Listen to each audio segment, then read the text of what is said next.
Yo, what's good? Big Z here, and today I'm going to show you guys how to sample a kick from any song that you want to. The one thing you're going to need is the extended mix. So once you have the extended mix downloaded on your computer, just drag it in to whatever DAW you use, and you can get started. So what you need to be able to do this is a multi-band sidechain or volume shaper plugin. So for this, I'm going to be using Cable Guy's Volume Shaper 4. So I'm just going to put that on my track that I have dragged in here. So now I have Volume Shaper 4 up, but first I want to get the right BPM and have everything on the grid for this track that I just dragged in. So I'm going to zoom in here and I'm going to cut off this silence in the beginning of the track.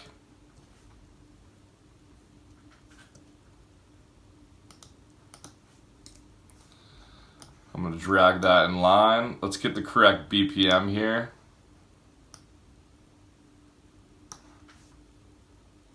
Alright, looks like it's 125. So now, here's what it sounds like right now. So I'm just going to cut off everything after this first one. You just want to look for an empty part in the extended mix where it sounds like it's mostly just the kick playing, which is usually right in the beginning of the mix. Unless there's like a cymbal hit, you might have to wait a little to sample it. But here, I'm just going to use this first hit. So I'm going to cut everything off after that.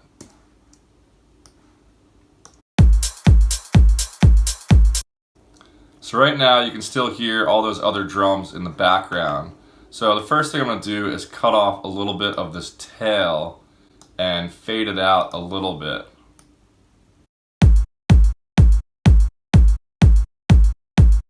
So now you can still kind of hear the hi-hat and some drums and some just random noise in the background.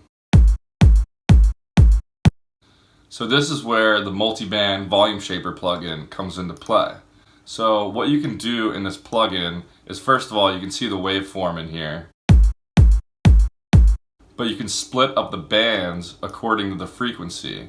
So I'm going to start with this band split at like 1000 hertz. You can see the frequency down here as I move it. So I'm going to split it at like 1000 hertz right now. And what I'm going to do is shape this sound differently in the low end and the high end. So right now I'm just going to solo the low end.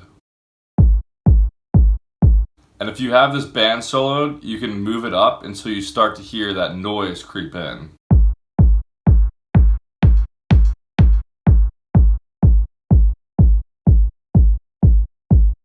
So now I'm going to switch to my high band, which is where all that extra noise that I don't want is coming from, and I'm going to shape it a little bit.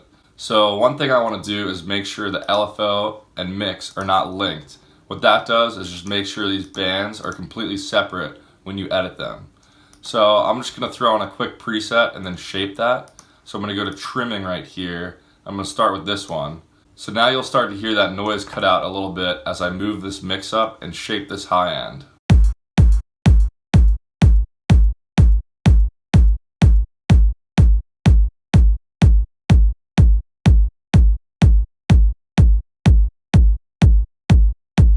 So the high end of a kick is different from the low end because the low end is kind of drawn out and you want it to boom in the bass area. But the high end of a kick, you just want really clicky and short. So that's why you can shape the high end and make it way shorter than the low end. Then once you have that set, you can play around with this band some more just to make sure you have it in the right spot so you're not cutting out any of the low frequencies that you want to stay there.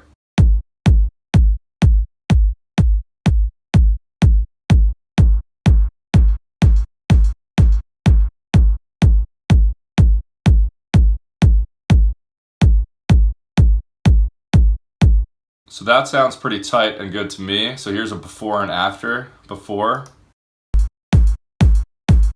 And now after. So now you're free to bounce this kick, put it in your samples folder, and use it in your own productions. So I hope this was a helpful trick for some of you guys. So make sure to follow me on Spotify and Instagram below. And other than that, I'll catch you guys in the next video. Peace.